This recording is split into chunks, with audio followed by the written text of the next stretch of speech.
नमोस्तु नमोस्तु नमोस्तु इच्छामि इच्छामि इच्छामि महाराज श्री। प्रथम प्रश्न के रूप में मैं यहाँ पर बड़े सम्मान के साथ आवाज दे रहा हूँ। आइएगा, व्रती वासंती अशोक कुमार जी काड़े औरंगाबाद से आ रहे हैं प्रथम प्रश्न लेकर के। नमस्तु गुरुदेव, नमस्तु गुरुदेव। सभी शुल्लक जी को हमारा इच्छामि इच्छामि इच्छामि। गुरुदेव, बड़ी खुशी हो रही है, हम महाराष्ट्र से आए हुए हैं और यहाँ आपके आशीर्वाद से, आपके मंगल सानिध्य में हम सिद्ध चक्रधाम पूजन कर रहे हैं। लेकिन मैं पूछना चाहती हूँ कि यह जो पूजन है, अष्टानिका में जो पूजन होता है और अष्टानिका छोड़कर जब पूजन होता है तो इसमें कोई फर्क होता है क्या पुण्य में और भक्ति में? और दूसरी ये बात है, यह पूजन हम कभी भी हमारे घर पर भी कर सकते हैं क्या? कृपया मार्गदर्शन कीजिए। देखिए, सिद्ध चक्र विधान अष्टानिक पूजा है, यानी अष्ट दिवसीय पूजा है। पर इसका अर्थ ये नहीं कि ये केवल अष्टानिका के दिनों में ही करना चाहिए, क्योंकि अष्टानिका के दिनों में 8 दिन जुड़े हैं, इसलिए अष्टानिका में ज़्यादा करने का चलन है। पर अष्टानिक पर्व तो नंदीश्वर की वंदना के लिए है मुख्य रूप से, और अष्टानिक के 8 दिन और सिद्ध चक्र के 8 दिन का मेल मिलाप होता है, इसलिए लोग अष्टानिका में विशेष करते हैं। और ऐसे भी अष्टानिका का जो दिन है वो काल शुद्धि उसमें विशेष होती है और विशेष रूप से पूजन आराधन का दिन है, इसलिए उन दिनों में हम लोगों की विशुद्धि भी ज़्यादा रहती है। अच्छा, 28 में करें तो अच्छा है, लेकिन ये मतलब नहीं है कि सिद्ध चक्र विधान 28 में ही करें। यदि किसको 28 में अनुकूलता नहीं है तो जब चाहे तब 28 मना लो, पर 8 दिन में ही करो। ये 3 दिन 5 दिन में सिद्ध चक्र विधान मत करो। आजकल कुछ लोग करने लगे। ये अष्टानिकी पूजा है, 8 दिवसीय पूजा है, इसमें कोताही नहीं करना चाहिए। जब भी करना हो 8 दिन मन लगा करके करें। और आप जहाँ रहते हैं अपने गांव नगर में भी ऐसा कर सकते हैं, कोई बाधा नहीं है, बल्कि इस तरह के धर्मानुष्ठान समय समय पर करते ही रहना चाहिए। हम तो चाहते हैं अगले साल भी ऐसी संधि मिले और हम वापस यहाँ शाश्वत सिद्ध भूमि पर आपके मंगल सानिध्य में आशीर्वाद दीजिए। नूतन जी, शेखर जी। नमस्ते महाराज जी। इच्छामि इच्छामि इच्छामि। महाराज जी, माला फेरते टाइम माला गिर गई तो क्या करना चाहिए? माला गिर गई तो एक काय उत्सर्ग उसके प्रायश्चित में करना चाहिए, और पूरी माला उसने देर तक जितनी माला फेरी खंडित मानकर फिर से पूरी माला फेरनी चाहिए। लीजिएगा। नमस्ते मीना जी। महाराज जी के चरणों में कोटि कोटि नमस्तु। शुल्लक जी के चरणों में इच्छामि इच्छामि इच्छामि। महाराज जी, हाँ, मैंने जो माला का आपसे नियम लिया है तो वो माला मैं दिन में या रात में भी फेर सकती हूँ क्या? दिन में ही फेरना ऐसा कुछ नियम है? दिन में फेरना उत्तम है, लेकिन कभी भी फेर सकते। और घर मंदिर कभी भी कहीं भी। अच्छा। खुशबू जी काला, जयपुर से। गुरुवर के चरणों में मेरा कोटि कोटि नमन। गुरुवर मैं न्यूमरोलॉजिस्ट का कोर्स कर रही हूँ और ऐसे ग्राफोलॉजिस्ट भी पर सर्टिफिकेटेड हूँ बाय बॉम्बे। गुरुवर, मेरा प्रश्न है कि पिछले कर्मों का जब अपना भविष्य, पिछले कर्मों का फल जब हमारा निश्चित है कि हम जो पिछले जन्म में कर्म करके आए हैं हमको इसी जन्म में उसका फल मिलेगा, तो फिर इस जन्म में हम ज्योतिषियों के पास क्यों जाते हैं? असल में ज्योतिषी के पास लोग इसलिए नहीं जाते कि हमारा जीवन बदल जाए। ज्योतिष के प्रति हमारे अंदर की जो आतुरता है वो ले जाती। अब क्या होगा क्या होगा क्या होगा, कहीं कुछ हो न जाए, चलो पूछते। अब ज्योतिषी के पास जाते तो ज्योतिषी भी आज के कितने क्या बनाते बताते हैं, आपको भी पता है। पर जब तो हमारा कर्म निश्चित है कि हमें यही फल जिसको इसका श्रद्धा है वो कभी ज्योतिषी के आगे हाथ नहीं फैलाएगा। पर एक बात बताता, ज्योतिष विद्या का आध्यात्मिक प्रयोग भी किया जा सकता है। ज्योतिष का मतलब ये नहीं है कि जो भी फलित है वो अकाट्य है। ज्योतिष का सिद्धांत ये भी बताता है कि यदि व्यक्ति चाहे तो अपने पुरुषार्थ के बल पर अपने प्रारब्ध को कुछ अंशों में बदल सकता है। हम ज्योतिष का उपयोग निठल्ले बनकर जीने के लिए अथवा चिंतातुर होकर जीने के लिए न करें। अपने भविष्य के विषय में जानकर भविष्य के प्रति सावधानी रखने के लिए ज्योतिष का प्रयोग करें। तो यदि हम कुछ अंशों में सावधानी रखते हैं तो हो सकता है कुछ परिवर्तन या बदलाव घटित हो जाए। तो फिर ये जो हम पत्थर स्टोन्स पहनते हैं अंगुलियों में, उसका क्या अर्थ है? देखिए, आज के संदर्भ में मुझसे कहोगे तो मैं तो ये कहूँगा हर ज्वेलर अपने साथ कोई ज्योतिषी को बिठा के रखा है। ये कहीं ना कहीं मार्केटिंग का फंडा है ना। तो आप स्टोन पहनो चाहे कुछ पहनो, हम अपने मूल रूप से भावों को विशुद्ध बनाएं तो उसका ज़्यादा लाभ होगा, बाकी चीज़ें नहीं। ज़्यादा इनके चक्करों में वही पड़ते हैं जिनका मनोबल कमज़ोर होता है, जिनका मनोबल पक्का होता है उनका कुछ नहीं होता। ये सिद्धांत हमें ध्यान में रखना चाहिए। कर्म गति तारे नाही तरे, योगी वशिष्ठ सम ज्ञानी पंडित, बची बची लगन धरे, कर्म गति तारे नाही तरे।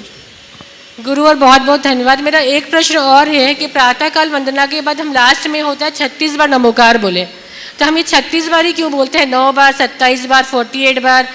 ऐसा है कि अभी शाम के टाइम में हम लोग जो 36 बार बोलते हैं वो दिन भर की प्रवृत्तियों के दोष के शोधन का प्रायश्चित है, 4 का अवसर। और हमारी रात्रि में प्रवृत्तियाँ अल्प होती हैं तो रात्रि में दोष कम लगते हैं, इसलिए उसके प्रायश्चित का 2 का अवसर है। समझ गए? चलिए। अच्छा, माँ पूछेगी या कुसुम जी पाटिल। नमस्ते बोलो। महाराज जी, नमस्ते महाराज जी। इच्छा में महाराज जी, महाराज जी मेरा प्रश्न है कि ऊर्ध्वलोक, मध्यलोक, अधोलोक में चैत्यालय हैं, तो अधोलोक के चैत्यालय में हम लोग पाँव रख के चल रहे हैं ना? बात तो बिल्कुल सही है। अधोलोक की छत पर हम लोग बैठे हैं, चैत्यालय है, लेकिन हम जाएंगे कहाँ? सख्यानुष्ठान। वो चैत्यालय काफ़ी नीचे हैं, यहाँ नहीं है। चित्रा पृथ्वी में कोई चैत्यालय नहीं, 1000 योजन मोटी तो चित्रा पृथ्वी है। उसके बाद खर भाग में जो शेष पृथ्वी है उनमें है, इसलिए काफ़ी नीचे है। इसको सख्यानुष्ठान मान। लीजिएगा, निवेदन कर रहा हूँ डॉक्टर VKD ग्वालियर से प्रांतीय अध्यक्ष। नमोस्तु महाराज जी। महाराज जी, ये प्रश्न हमारी बेटी का है। हमारे कॉलोनी में डेयरी है दूध की, तो दूध डेयरी है कॉलोनी में, तो कल दूध वाला भैंस को लेके जा रहा था। उस समय तो उसने कुछ नहीं पूछा। सुबह जब दूध देने आया तो बोले बाबा आप दूध को कहाँ, भैंस को कहाँ लेके जा रहे थे? तो बोले उसने दूध देना बंद कर दिया तो उसको कसाई को बेच दिया।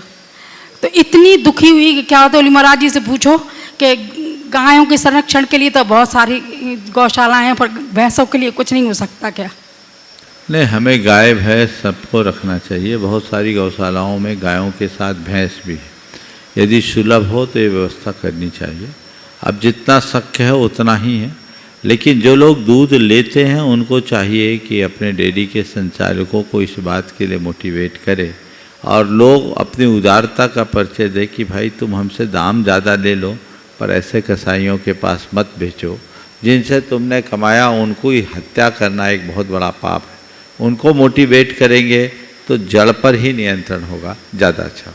नमोस्तु महाराज जी। नमोस्तु नमोस्तु नमोस्तु महाराज जी।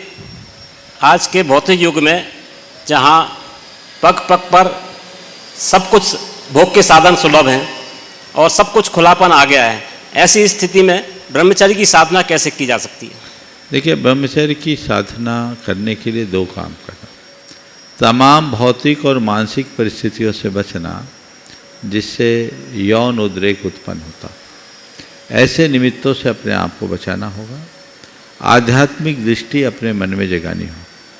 शरीर की अपवित्रता को देखते हुए और आत्मा की पवित्रता का स्मरण करते हुए देह भाव से ऊपर उठने में ही ब्रह्मचर्य होता है।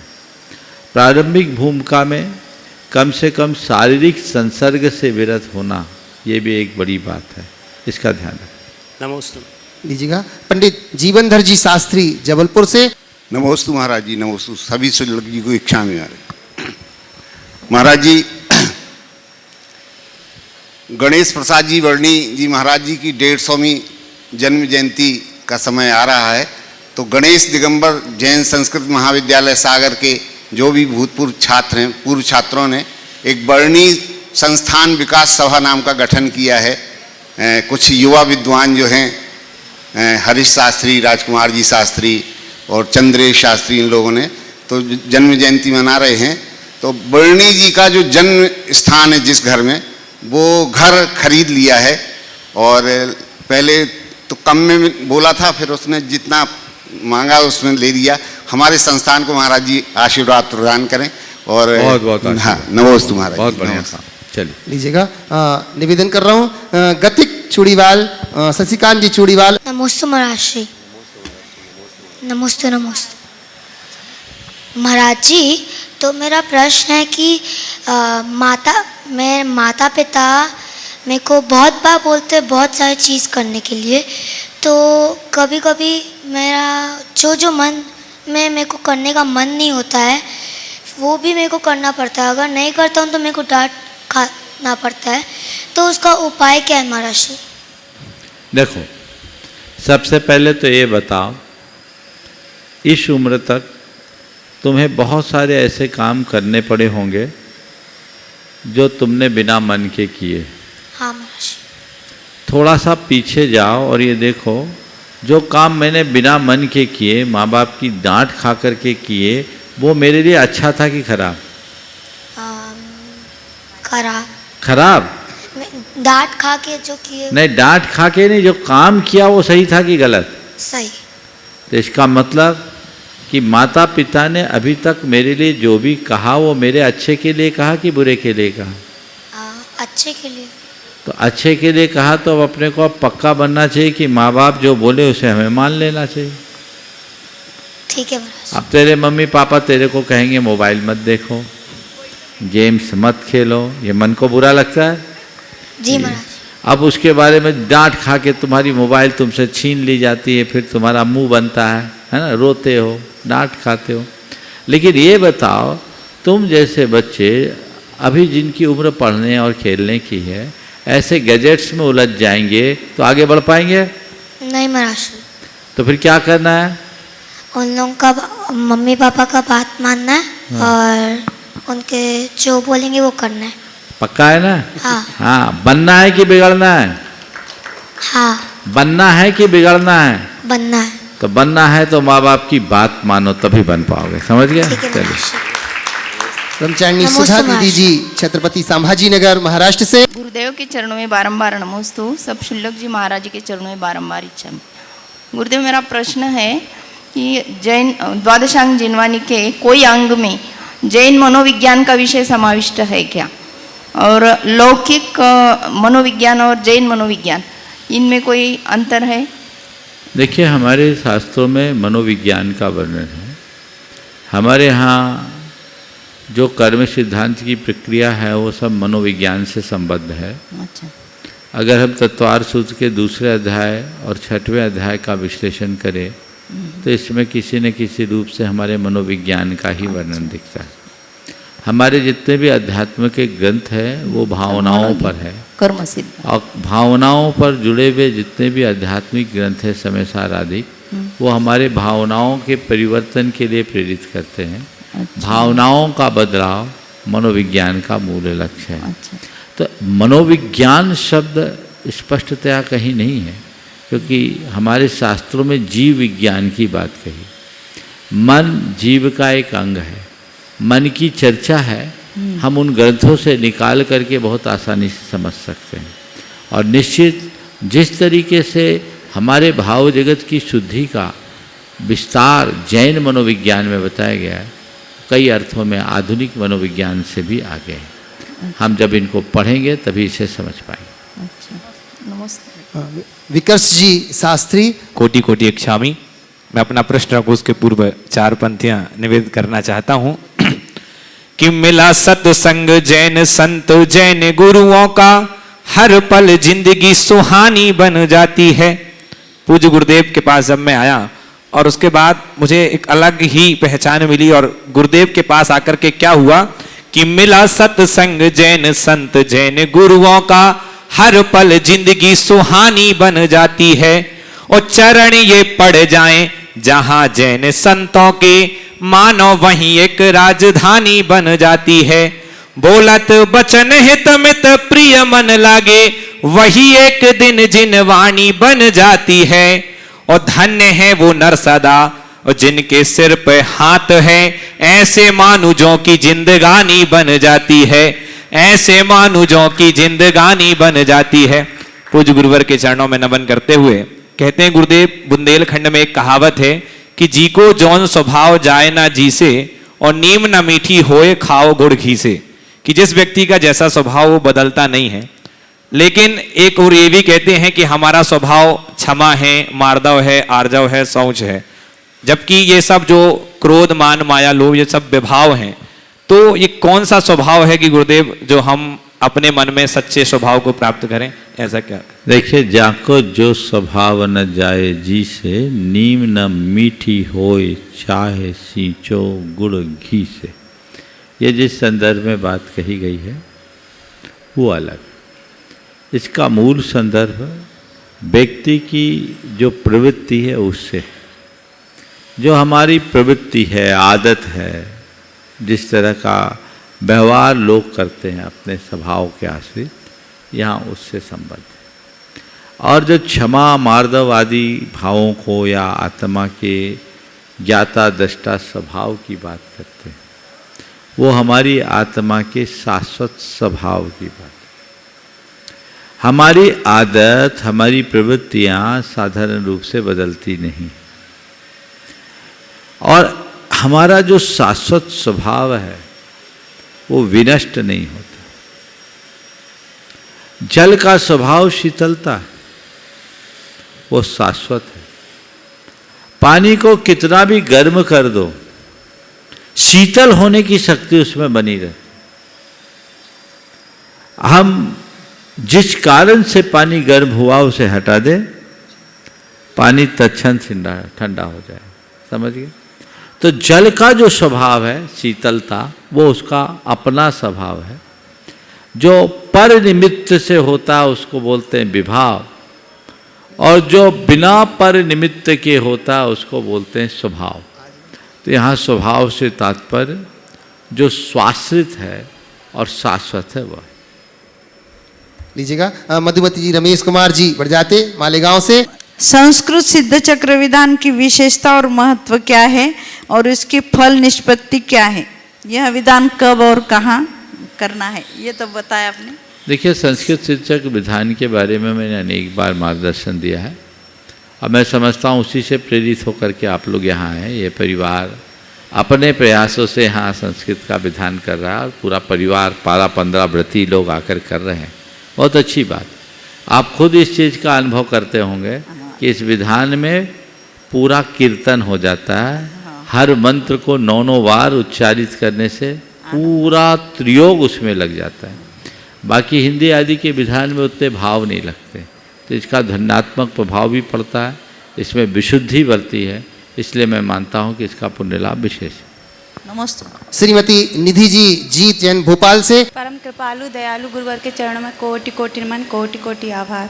महाराज श्री, मेरा क्वेश्चन है कि जब अपन गुरु को आहार देते हैं तो एक ही भाव रहता है कि ग्रास ही आहार में दें, पर हम जल भी दे सकते हैं, कुछ भी दे सकते हैं। तो हाँ, तो ग्रास ही खिलाना, पानी मत पिलाना। महाराज से कहना पानी अब जाओ।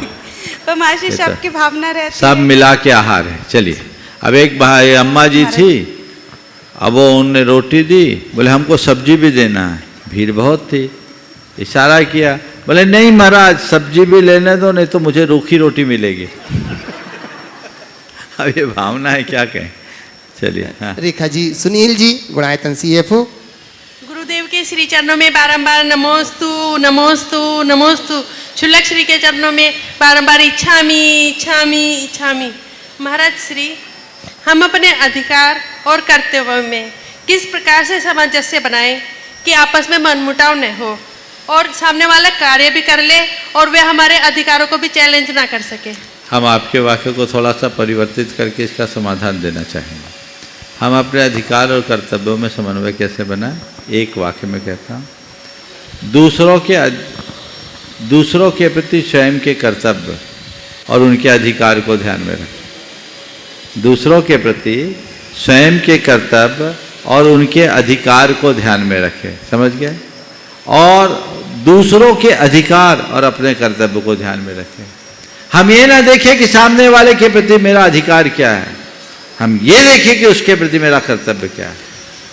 हम ये ना देखें कि सामने वाले का कर्तव्य क्या है, हम ये देखें कि सामने वाले का अधिकार क्या है, तो व्यवस्था अच्छी बने। नमस्ते। निवेदन कर रहा हूं, हमारे बीच में आ चुके हैं गुणायतन के शिरोमणि संरक्षक भैया अनुराग जी सोधिया, शिल्पी सोधिया, अनु सौरिया, आदिवीर आ जाए। मैं निवेदन करता हूं एक बार मंच के ऊपर आए और इनका अभिनंदन करने के लिए आ चुके हैं हमारे गुणायतन के सीईओ सुभाष जी पूनम जी। निवेदन कर रहा हूं पूरा परिवार के साथ। मैं बंधुओं, ये उन भक्तों में से हैं जो गुरुदेव का संकेत मिलते ही दुनिया के किसी भी कोने में हो गुरु चरणों में पहुंच जाते हैं। सदैव जिनकी वो रहे कहीं भी, पर जिनका मन हमेशा गुरु चरणों में रहता है और ऐसा लगता है कि ये भले ही कहीं भी रहें पर इनका मन हमेशा शिखर जी में रहता है, गुणायतन में रहता है बंधुओं। और गुणायतन की जड़ से जुड़े हुए ये वो लोग हैं।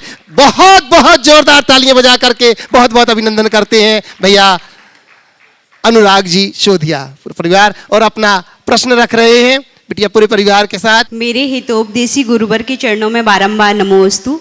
मंच में विराजमान सभी क्षुल्लक महाराज के चरणों में इक्षामी। गुरु चरणों से हुआ है हमें ऐसा अनुराग, गुरु चरणों से हुआ है हमें ऐसा अनुराग, बस चाहती हूँ शिल्पी बन कर सकूँ अपने आत्म गुणों का विकास। शौर्यपूर्वक हो जीवन का उत्थान, शौर्यपूर्वक हो जीवन का उत्थान, प्रतिक्षण कर रही हूँ आदि से वीर प्रभु का गुणगान। बस गुरुवर प्रमाण चाहते हैं आपसे यही वरदान। नमोस्तु गुरुवर। गुरुवर, मेरा प्रश्न है कि मैंने कहीं पढ़ा था रिश्ते खून के नहीं एहसास के होते हैं, रिश्ते खून के नहीं एहसासों के होते हैं। तो गुरुवर, हम ऐसे कौन से पोषक तत्वों का उपयोग करें कि हमारे खून के रिश्तों में मिठास का एहसास होने लगे। नमोस्तु गुरुवर। बहुत अच्छा वाक्य है, रिश्ते खून के नहीं एहसास के होते हैं। आपने पूछा है ऐसे कौन से पोषक तत्वों का प्रयोग करें कि हमारे खून के रिश्तों में मिठास का एहसास हो सके। देखिए, मैं कहूँगा कि अगर आप खून के रिश्तों में मिठास का एहसास करना चाहते हैं तो कुछ मत करो। जिन बातों से रिश्तों में खटास आते हैं उनसे बच जाओ। रिश्तों में खटास क्यों आती? अहंकार से, उत्तेजना से, स्वार्थ से, कपट से। अहंकार, उत्तेजना, स्वार्थ, कपट, ये सब हमारे रिश्तों में खटास डालते। ये काम बंद कर दो। ये ध्यान रखो कि जिस स्तर पर हमारे रिश्ते प्रभावित हो हम अहंकार को पुष्ट नहीं होने देंगे। कायदे से बाप बेटे के बीच कोई अहंकार नहीं होना चाहिए। सास बहू के बीच में अहंकार आड़े नहीं आना चाहिए। पति पत्नी के बीच में अहंकार नहीं आना चाहिए।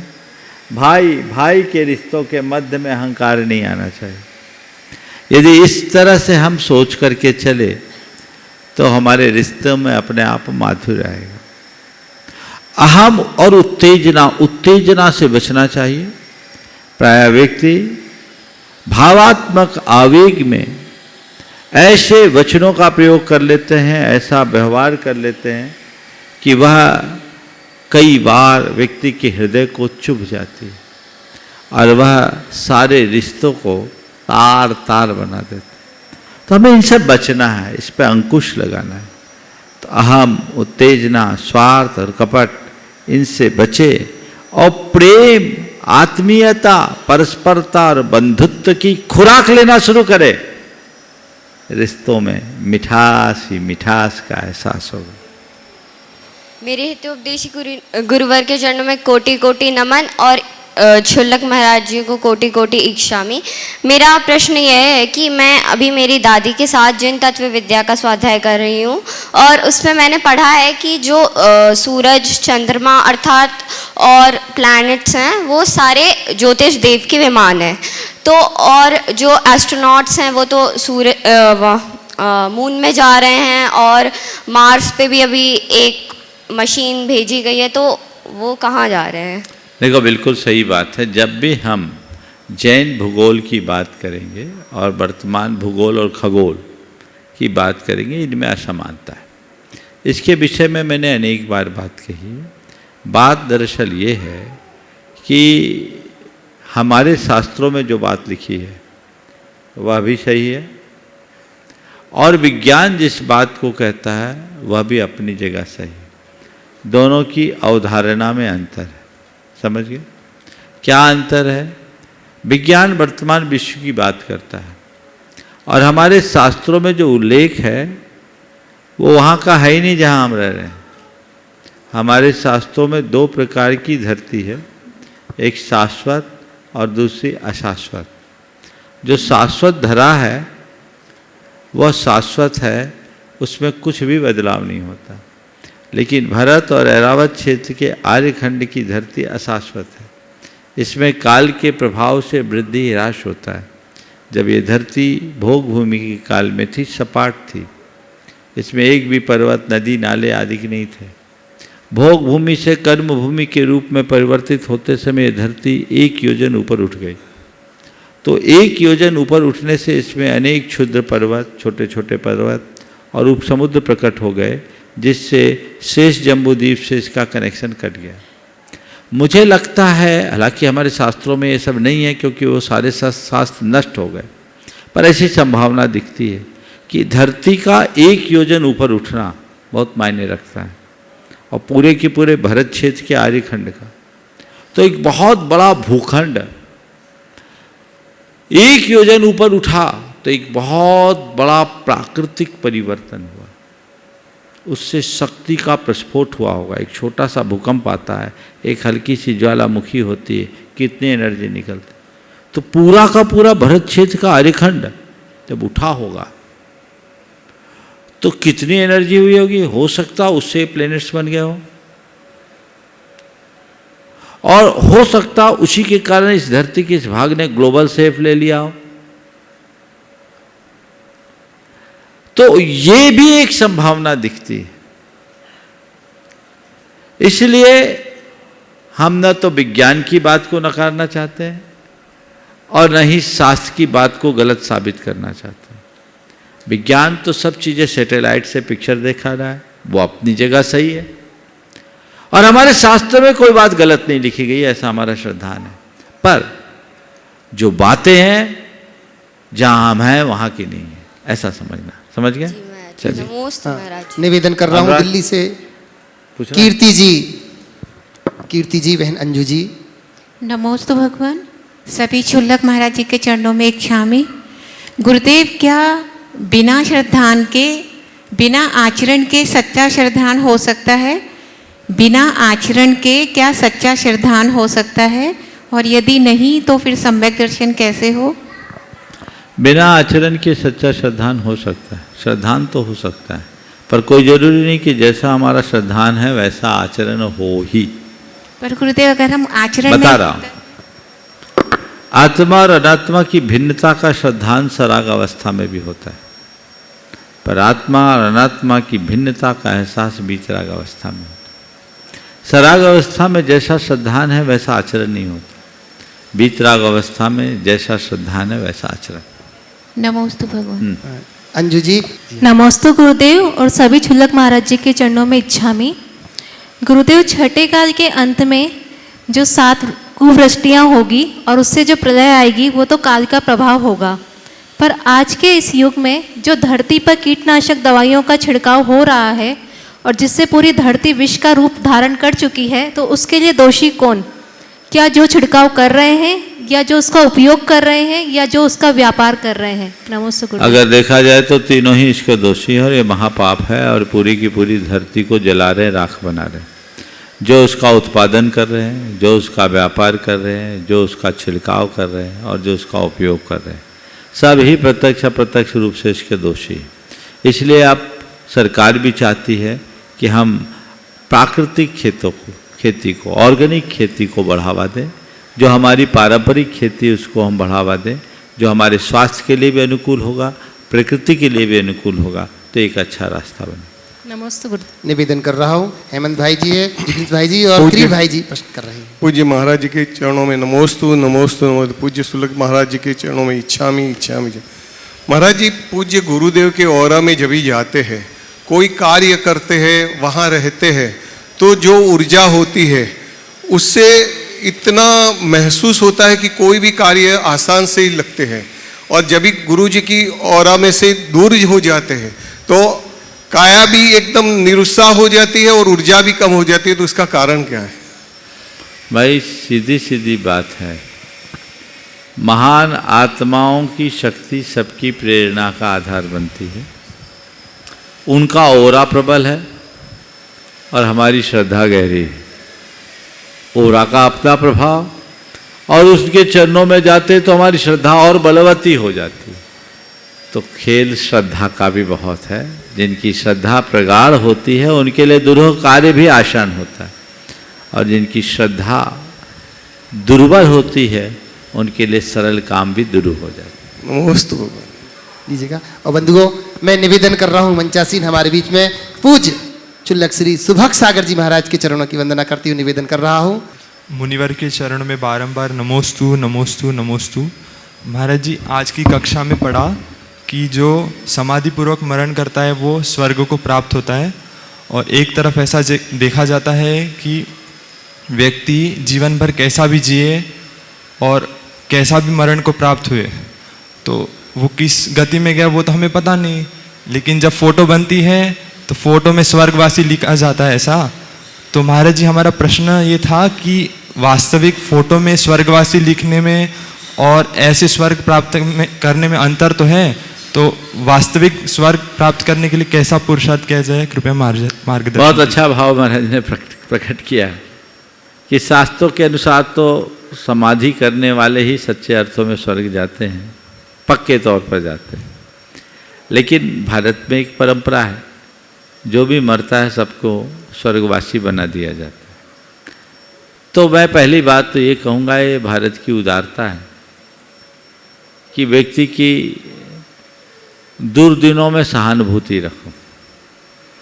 अब मर तो गया ही है, चलो भाई उसे स्वर्गवासी ही कह दो, कुछ तो चलेगा। तो मर गया है, प्राण निकल गए हैं, इसलिए उसको स्वर्गवासी बता दिया जाता है। ये एक परंपरा है व्यक्ति के प्रति सहानुभूति रखने की, और ऐसा इसलिए भी कह देते हैं ताकि लोगों को तसल्ली हो। लोग ये सोचते हैं कि व्यक्ति जिंदगी भर कुछ भी करे, अगर मरने के बाद की गति सुधार ली तो अच्छा है, तो लोग किसी की मृत्यु के बाद व्याकुल ना हो, इसलिए भी लोग कह देते भैया वो स्वर्गवासी है, स्वर्ग में गया है। तो लोग भी तसल्ली करते हैं कि चलो सही जगह गया है। लेकिन चिंता, एक भ्रम में रहने की आवश्यकता नहीं है।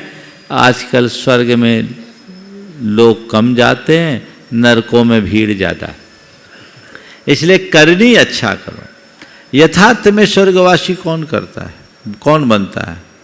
जो दिव्य जीवन जीता है। दिव्य जीवन जियोगे तभी दिव्य धाम तक पहुंचोगे। जो जीते जी नरक बनाकर जिंदगी जीता है वो स्वर्ग के सपने देख सकता है, स्वर्ग पहुंच नहीं सकता। इसलिए हमेशा केवल स्वर्ग की बातें न करें, अपने जीवन में उस दिव्यता को उद्घाटित करने की कोशिश करें जो हमारे जीवन का उत्थान करते। निवेदन कर रहा हूँ पूज्य स्वरूप सागर जी महाराज के चरणों में वंदन करते हुए। महाराज श्री महाराज श्री के चरणों में बारंबार नमोस्तु। महाराज श्री, हर स्तर पे ये देखने में आता है कि हम सही और गलत में फ़र्क तो समझते हैं, लेकिन सही कर नहीं पाते या उस स्तर पे नहीं कर पाते जितना हम समझते हैं। तो सही करने के लिए सही दिशा में पुरुषार्थ कैसे बढ़ाना चाहिए, कृपया समाधान करें। सही और गलत का निर्णय तो लेते हैं, लेकिन सही को जिस तरीके से करना चाहिए कर नहीं पाते। आपके पूछने का आशय है सही और गलत का निर्णय हम कैसे लें। अच्छा, ऐसा पुरुषार्थ कैसे करें कि हम सही निर्णय ही ले सकें।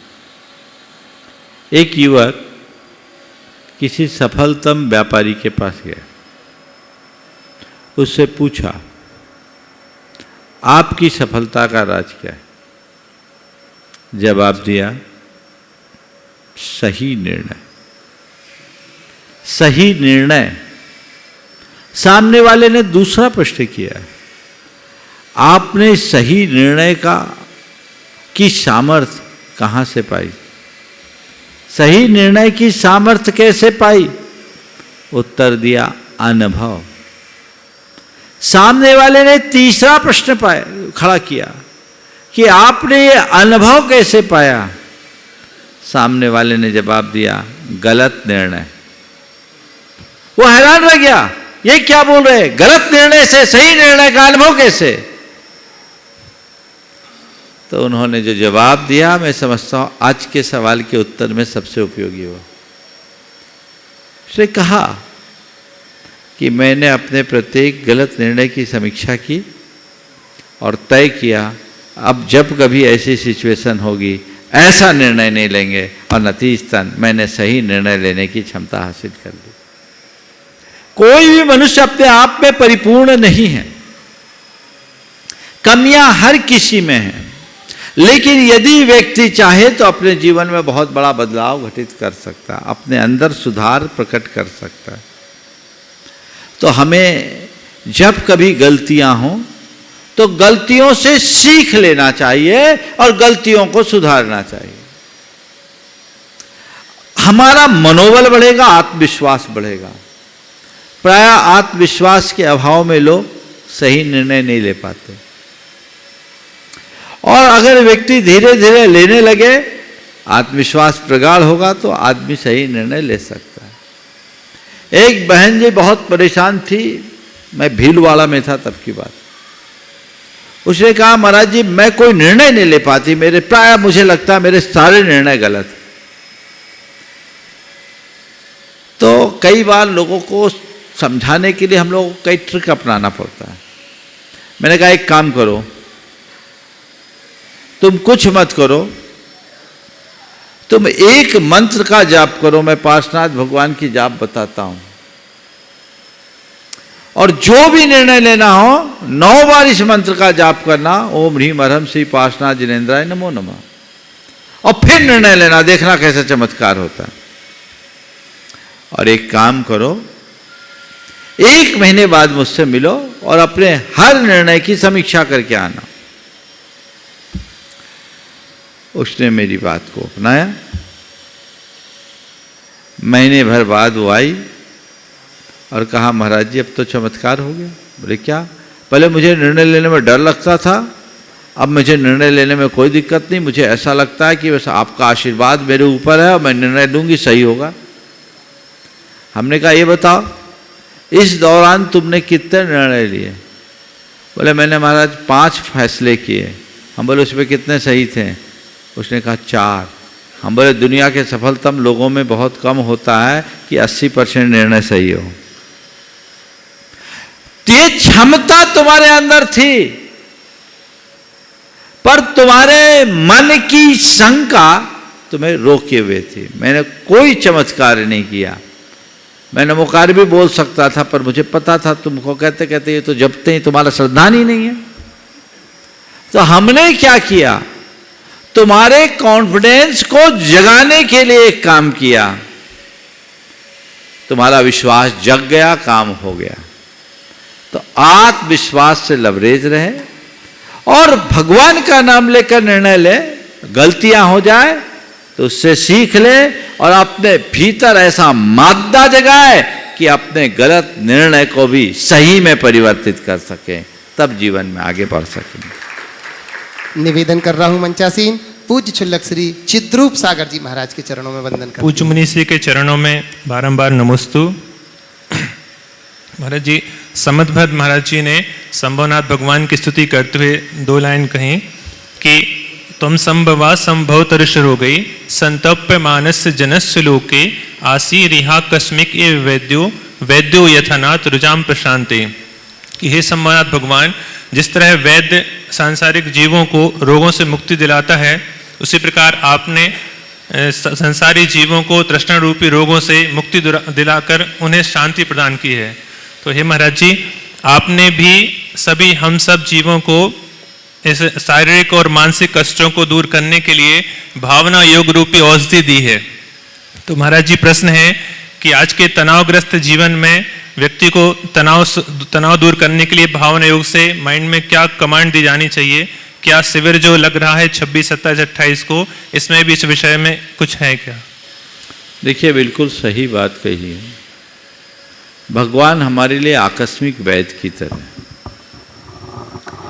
एक आमंत्रित वैद्य होता है और एक आकस्मिक वैद्य होता है। आमंत्रित वैद्य तो हम मैनेज करते हैं, बुलाते हैं, वो देखते हैं, हम उनके पास जाते हैं। लेकिन कोई व्यक्ति की मरणासन्न दशा हो और इसी बीच कोई ऐसा वैद्य आ जाए अपने आप बिना बुलाए और उसकी एक खुराक से वो ठीक हो जाए, तो वो कहलाता है आकस्मिक वैद्य। अचानक आया तो भगवान आप हम संसारी प्राणियों के लिए उस आकस्मिक वैद्य की तरह हैं जो मरणासन्न को जीवित कर देता है। आपने हमारी मरती हुई चेतना को जगा दिया। ये संदर्भ आचार्य समंतभद्र महाराज ने प्रकट किया है संभवनाथ भगवान के स्तवन में। आपका जो सवाल है, आज की तनावग्रस्त स्थिति को दूर करने के लिए भावना योग की क्या भूमिका है?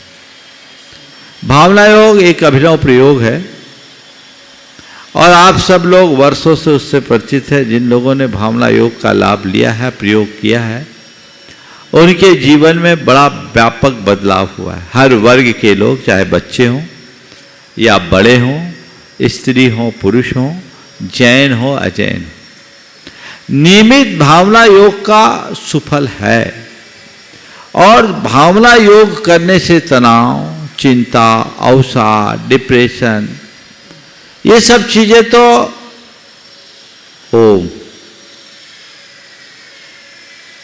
ये सब चीजें तो सहज शांत होती, तुरंत शांत होती, उसमें एक पल का भी विलंब नहीं होता। अनेक लोगों के अनुभव आप लोगों ने इस सभा में ही सुना होगा कि कई लोग सुसाइड करने के लिए तैयार थे, आज वापस उनके जीवन में स्थिरता आ गई। जब हम संपूर्ण भावना योग करते हैं तो वो हमारे जीवन को परिपूर्ण बनाता है। जैसे हम कहते हैं मुझे सहज रहना है, मुझे शांत रहना है, मुझे संयम रखना है, मुझे सकारात्मक रहना है, तनाव मुक्ति के लिए तो यही सब चीजें हैं। हमारे उफनते हुए मन को शांति मिलती है भावना योग के बदौलत। हाँ, इस बार के भावना योग में जो चीजें अभी तक आप लोगों को परोसी गई है, उससे हट करके भी कुछ मिलेगा। वो एडवांस स्टेज के भावना योग की बात होगी और जो यहाँ आएंगे उनको लाभान्वित होने का अवसर मिलेगा। मैं कुछ और तैयारी में हूँ, जिससे पर्टिकुलर अलग अलग प्रॉब्लम्स के लिए भी कुछ चीज़ें तैयार की जाए और लोगों को दी जाए। शारीरिक, मानसिक और चैतसिक तीनों प्रकार की विकृतियों और दुर्बलताओं का निवारण भावना योग के बल पर हो सकता है।